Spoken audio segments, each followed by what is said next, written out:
Huling hirit na ng bakasyon bago ang New Year back to normal sa Lunes. Ramdam na nga yan sa masiglang turismo sa malamig na Baguio City. At ang ilan meron na raw travel goals ngayong taon. Mula sa City of Pines, nakatutok live si Bam Alegre. Ma'am, gaano ba kalamig dyan ngayon? Evan, nag-range between 18 to 20 yung lamig ngayon. Pero yung lowest na naitala ngayong araw is 14.6 degrees. Dito yan sa Baguio City habang nagsisimula na rin magsiuwian ang mga turista. Habang may ilang nakabakasyon pa dito sa Baguio at sinusulit pa ang holidays bago mag-back to reality, may ibang latag na ang travel goals ngayong 2026. Ang mag-anak ni Fres Cayabyab nasa Camp John Hay nagbakasyon. Sama-sama raw sa summer para sa next stop ng kanilang bucket list.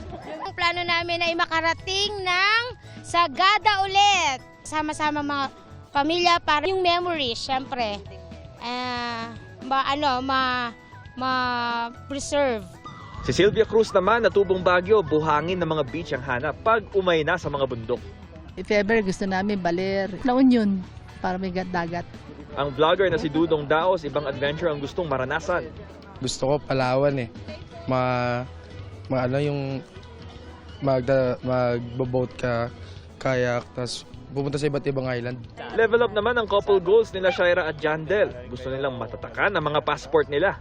Hoping kami na this year makarating kami sa ibang bansa din. So more sikap pa and ipon. Kagaya ng Hong Kong at Japan. Pero tiyak na may babalik din sa City of Pines, lalo na para sa kanilang taunang Panagbanga Festival tuwing Pebrero. Ngayong taon, mula February 1 hanggang March 8 ang pista.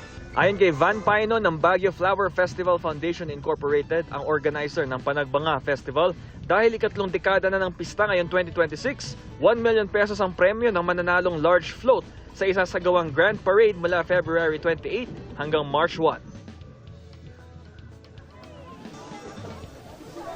So Evan, sa January 12 ilalabas yung full calendar nitong pista. No? At ngayon papakilala ko sa iyo yung Team Sulit dito sa Burnham Park.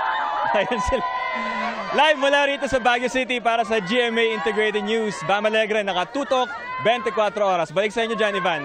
Maraming salamat. Happy New Year sa Team Sulit. Bam Alegre.